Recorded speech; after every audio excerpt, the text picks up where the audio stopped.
Greetings, members one and all of the Salivation Nation. The big surprise that is holding silver prices back.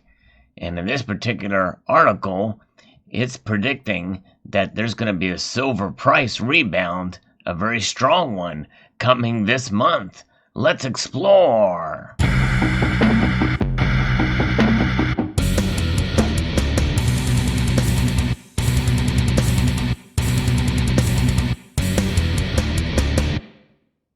Yes, that's right. Now, this particular article here is talking about the predictability of silver prices. And it is fun to talk about. It's fun to explore these types of stories.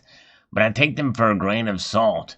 No matter how expert or how much of a deep dive they get into the chart analysis and all kinds of different predictability type of things that they can come into, looking at wedges and all sorts of different factors that can come into play in making predictions, economic, political, geopolitical, black swans and the like. The likelihood of all these types of things, really, when it's all said and done, no one can really predict exactly what's going to happen. You can make an educated guess, but timing is another matter for a lot of these things, and that's really what it boils down to. But this particular article talks about this surprise that really is holding back silver prices, and that is what we're going to explore, this little nugget of information in this article as we go through here, but we'll also talk about this prediction as well. This is from Kitco.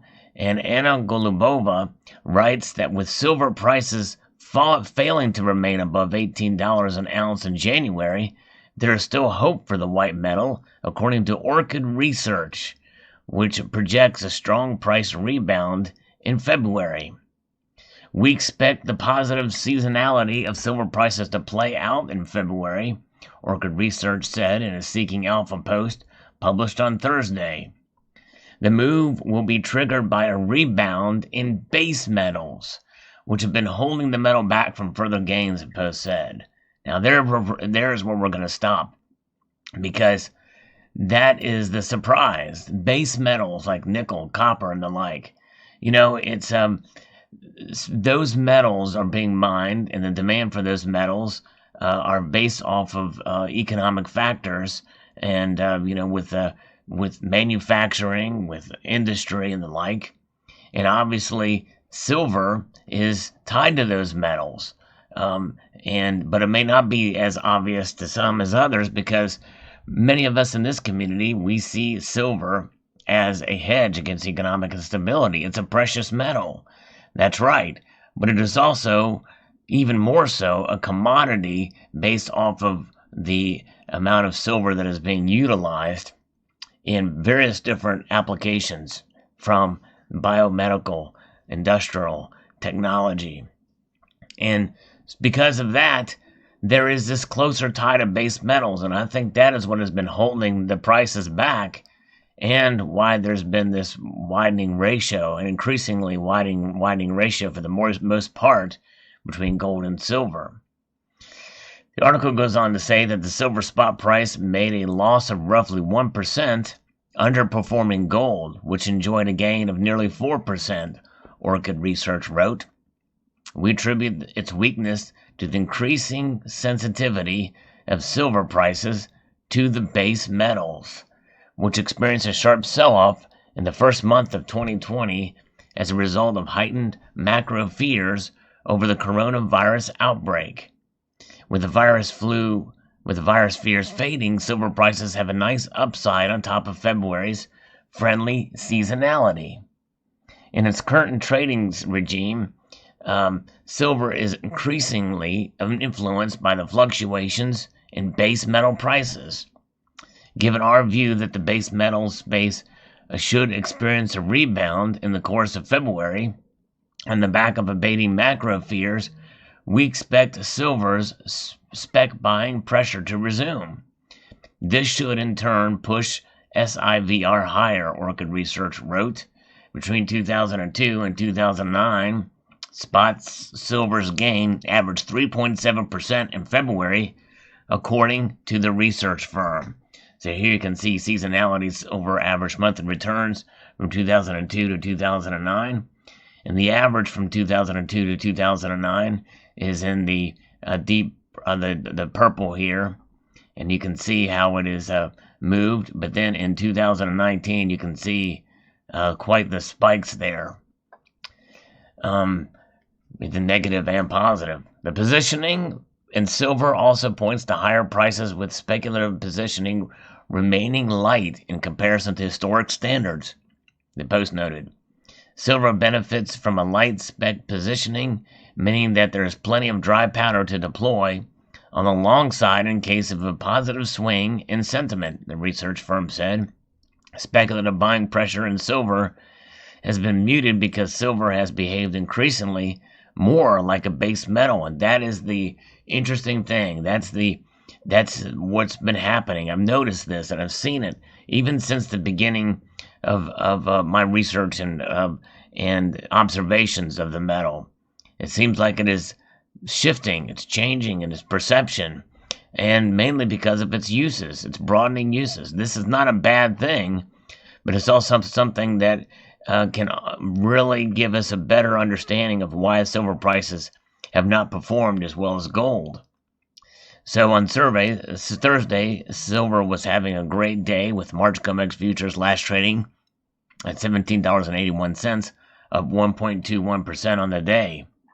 And so that is some very interesting and revealing things. You know, you've heard me talk about this in other videos to a point, but I think that it's interesting to note that from a precious metals website news source, kitco.com, that they're talking about this and really starting to see and recognize silver's duality, and understanding that silver is going to be pushed by other factors other than just as a safe haven. But notice that I didn't totally discount the safe haven asset attributes of silver, because just like gold, silver is money. That does not go away just because silver is utilized in other applications. Because for many years, one of the major uses of silver in industry was in photography, and that was during a time when silver was actually used as currency, as well as being recognized as money. And so that is something that we have to come to grips as the shift continues to make way. Now, the only way to change that tide, I believe, is for those of us to continue and to educate others to purchase the physical metal silver as a hedge against economic instability. If there is an increase in, quote, investor demand in the metal, then you're going to start to tip the scale. And then that tipping of the scale between as a commodity and being utilized for all different applications, and for those who utilize it for jewelry and for as a hedge against economic instability, as a precious metal investor, so to speak, well, then you will see real movements in the price of silver. And I thought this was an interesting article and revelation from them.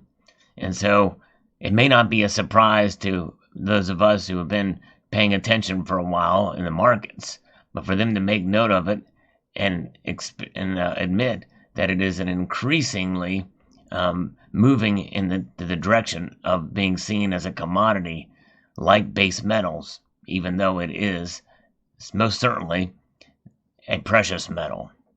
So there you have it. Post your thoughts below. I thought it was quite fascinating. As a reminder, I post videos on a daily basis and would like to extend a multitude of gratitude to you all for taking the time to watch, and encourage you to please rate, share, comment, and subscribe.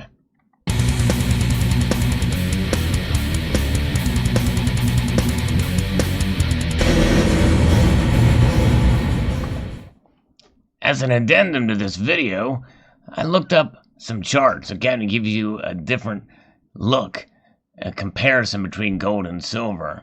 And here we can see from the World Gold Council that most of gold demand comes from jewelries, bars, and coins, rather than industrial uses. So you can see here that technology and industry is a very small part of the pie, about 8%, and then the central bank reserve is surprisingly very few too, with not much over that, believe it or not.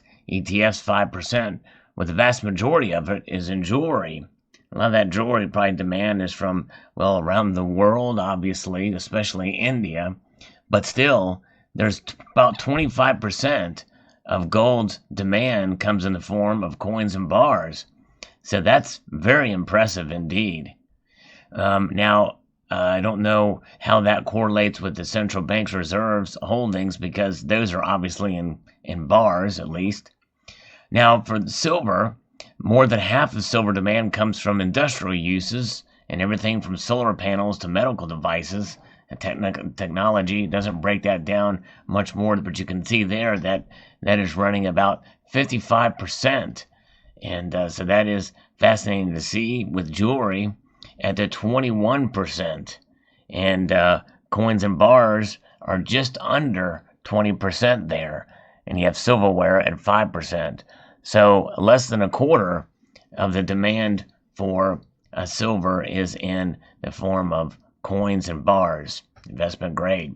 And you can see here that with silver, there are no central banks hoarding it or storing it. There are obviously strategic stockpile reserves that nations have, but most of that is for being utilized for the nation's needs. So very interesting. Just thought I'd show that comparison. When you look at this blue pie here, jewelry for gold is is a little over half, and industrial uses for silver is a little more than half. So fascinating indeed. I think that tells us all the more of the dual nature of silver.